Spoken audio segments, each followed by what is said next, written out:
Hey guys, welcome to my first official no bullshit review. It is about the LG G3, but please don't take this video as the reference because as you can maybe see, I don't have the device. I got a very good offer for all three of them on short notice, and this is the bad news. I couldn't make any footage anymore before I had to give them away. So please don't be mad about this, and if you're still with me, let's start with the review. Let's damn it.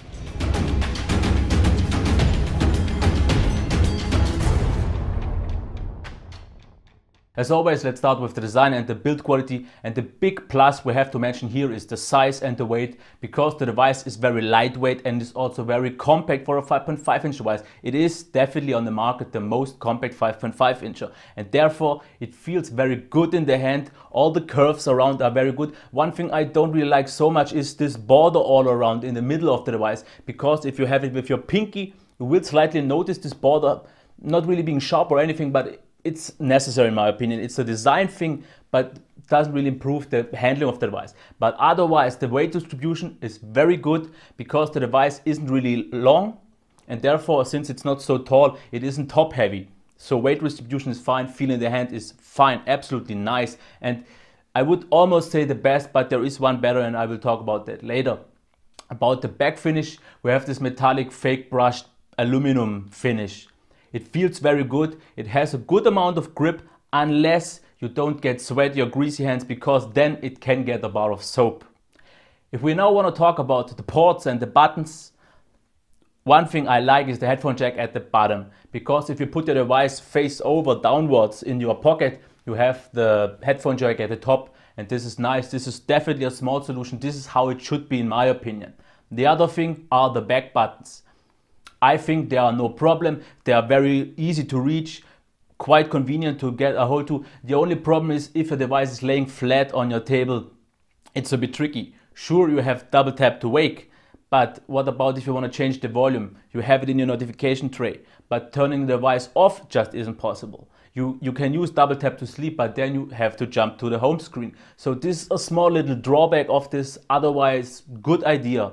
So in overall, it feels very great in the hand, and it is, I would say, the second best 5.5 incher in terms of feel in the hand, because place number one still is the Find 7.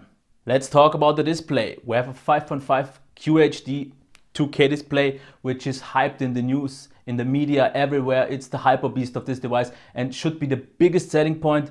In my opinion, it isn't, and the reasons are, first of all, we have QHD, we have a high resolution, and if you do a side-by-side comparison with a 1080p device, you will notice more sharpness, more details in pictures, in text not really, but I will talk about, let's talk about it. It's the over sharpening. You have a lot of apps and a lot of things with text that just gets over sharpened. You don't see this so much on videos and on pictures, but on text it is clearly noticeable. You have this white shadow all around. And I found this to be very disturbing. I didn't like it at all. The Find 7 with its 2K display didn't have this, and in my opinion therefore was superior. Maybe some of you don't have it or don't see it or don't notice it, but I did, and I didn't like it. But that's not the only drawback besides you getting a better picture. The thing is the brightness. You need a lot of brightness on this device, because at 100% it already isn't really bright. That's already no good thing, but the other thing is you need a very high amount of brightness to get even an acceptable level, because on the OnePlus One or on the Nexus 5 or any other device, I am usually at maximum 30% of brightness, and that is enough for me. But to get this level of brightness on the G3, I needed at least 60%. This causes extra drain, extra heat, and extra heat you will notice once the device is on for more than a couple of minutes. Big drawback.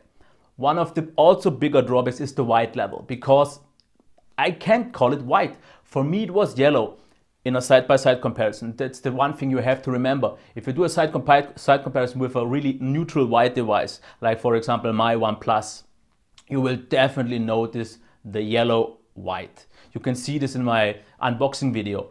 But the thing is, if you only use the G3 and don't have anything else to compare it with, you get used to it very quickly, and it isn't even that bad, I have to imagine. You get used to it, it is okay, but still, no real white takes off a lot of other things. In terms of black, black is fine, can't complain, it gets quite dark, it shows a lot of enough details.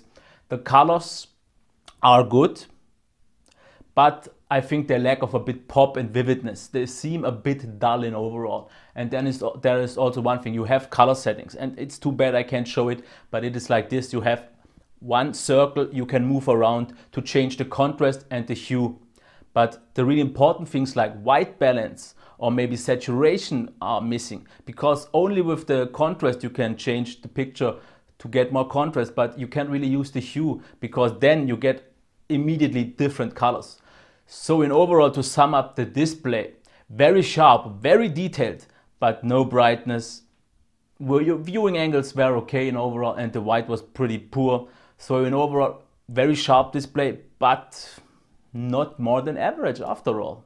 Let's head over to the sound, and this time I can't show you a demo, but let me tell you about it. The maximum volume is okay. It is definitely not even close to as loud as the One Plus, but it is way louder than, let's say, the Nexus 5, and also definitely no 1M8 level. It is okay, acceptable, and I don't see myself wishing for more. It was satisfying enough. The other thing about the sound of the balance, no bass, not really any bass. The mids are fine. The sound overall is clear, so that's a good thing. One thing it was though, it was quite flat and slightly shallow, but for me it's good enough. As long as I have a loud enough sound, I am fine. One thing that is quite bad though is the speaker placement, because it is on the right side on your back if you hold it like this, and you almost block it all the time. The one good thing of this bad thing is it doesn't really diminish the quality anymore, because it isn't really great from the get-go, so it does really get worse. And if you don't press your hand against it, it will slightly reflect, and that's not even too bad. But in overall, the sound loud enough, good clear sound, but that's pretty much it. Let's talk performance now. First of all, the overall experience of the performance is very solid, very smooth, and mostly lag-free. There is one big caveat I have with it though.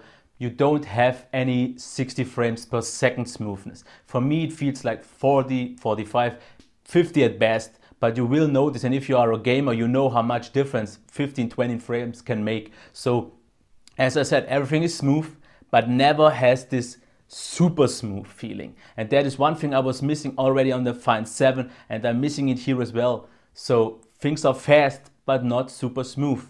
The other thing I have to mention is the PDF performance was quite poor. Sites needed a lot of rendering, maybe due to the higher resolution it needs to render more, but I had to wait for every site to load, when other devices already, if you normally scroll, always have a site. You never see a blank page, you did see here. Browsing performance otherwise, like I said, every app, every game, everything is smooth.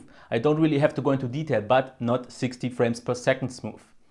Wi-Fi performance, signal was strong, but kind of flaky, because my Wi-Fi, my data transfer speeds were just very flaky. It jumped a lot back and forth, which I usually don't see, always have a constant rate, which I didn't have here. Maybe it's a bit bad luck, but it is as it is. The signal reception itself was, I would say, poor as on my One Plus. So I've seen better devices here.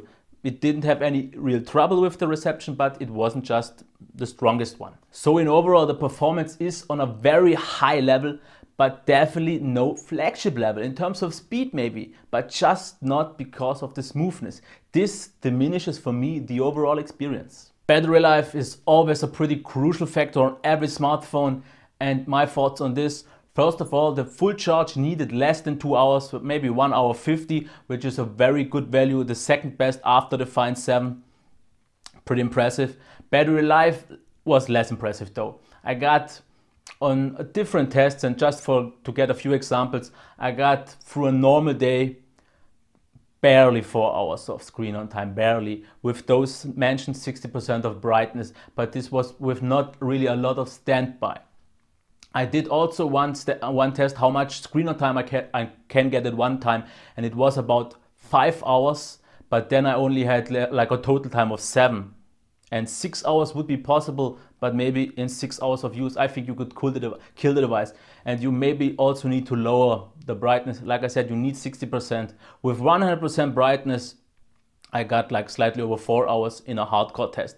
But with what could I compare it? I think the closest one would be the Find 7, which has the same display and the same battery size. So in overall, not really good. Better than the Nexus 5, but in the end, everything is better than the Nexus 5. The battery life is, I would say, a higher average, but compared to all the other flagship, it can't compete anymore. Not completely. Software. One still big weakness from LG. Design-wise, it is okay. I didn't have a problem. It looked not like anything like stock Android, but it was okay. Not really anything you should have a problem with. But the thing is, you didn't get any really useful features. You get some things like dual window and this slide, Q slide and all those things. But like I said, nothing really useful. Because all the really useful things I would have liked to see were just missing. And I don't want to really mention it. You have no screen of gestures. You have nothing out of the ordinary. The system itself is pretty limited. Even though one thing it has a lot is bloat apps. You get quite a shitload of bloat apps. If you use something like else, you can get rid of it, but they are there. So in overall, the UI looks okay, but it also seems to quite cause a delay. Maybe it's poor optimization or anything else, but I wouldn't really say it makes the device slow, but you have a delay on everything you do. If you hit the home button, you have to wait almost a second, and there is no double tap function it waits for. It just is slower. If you switch between apps, you will see a noticeable delay. It just is like it is waiting half a second and then reacts and then quickly jumps. And this quickly jumping also often causes a slowdown while the transition animation, which was quite obvious with, and I'm pretty pissed I couldn't make the comparison video, because switching through apps like I usually do, you have animation, and here you have always waiting, animation, stutter, waiting, animation, slowdown, and this is quite noticeable. So it does slow down the system in overall, even though you wouldn't expect it to be. So in overall, the software is not really good. Next thing in line to mention really quick is the XDA qualities I like to mention. Right now there is not a lot of there yet. You don't have really any ROMs, you don't have any custom kernels, but of course the device is just out for a few weeks, so this can come. But one heavy burden the device has here though are the many variants. There are like 5-6 official ones, and I'm sure there are way more smaller ones. I heard something like 17 variants in total, which is crazy in my opinion. But this makes the support a bit weirder, because not every development team wants to release a ROM for every single variant. Maybe they will release one and then you have to patch it to get to work on your, like it was on the G2. But it will definitely diminish the quality of the XDA qualities. Yes. Usually I don't even mention the camera part, but let's just do it for this time. The camera is very good in daylight situations when you have good lighting. In low light, not so much. The video qualities are in overall very impressive, very detailed, very sharp, very smooth videos. So that's all I can say. The video camera in overall is good, and definitely maybe even one of the factors that could make you decide to buy this device. Let's do a recap now real quick, and then let's see what else there to say. First of all, design and the build quality, very good, very compact, definitely nice. The display, overall average at best, besides the sharpness and detail of the display. The sound, loud enough, good, satisfying, no problem here. Performance, like I said, it is there, but it is not on flagship level. After all, don't tell me it is on a flagship level, because it isn't. But battery life, like I said, not impressed. It should get the job done. It got me through the day, but it also was a very warm device, which I didn't like so much. System, software, yep, it works, but it's not really anything exciting, impressive. No, not really. So would I recommend it? Would I buy it? If you want a yes or no answer, my answer for would I recommend it is no. If you want a yes, I can tell you one thing. Yes, if you want the most compact device. If you want a very, very good camera in daylight, not so much in low light, but overall very good camera. If you are okay with just non-flagship level performance, but still very good. The device also gets very warm. The display itself is not very bright and slightly boring. Very sharp though, okay. And the battery life is for flagship in comparison, I would say average at best. So if this all is good enough for you, then okay. I personally wouldn't spend so much money on just a device that is on a high average level on everything else. So that's why my answer is, would I buy it the same as on the Find 7? Hell no. Why? The main reason simply is there are better devices in every category. There are ones with better displays, with better sound, maybe not with a better camera, but with a better feel in the hand, with better performance, better battery life, if I didn't mention it already. So if you can see, there is one in every category that is better, and there are even devices that are almost in every better. And that's why I see no compelling reason to buy the LG 3 if you are not just for the small size.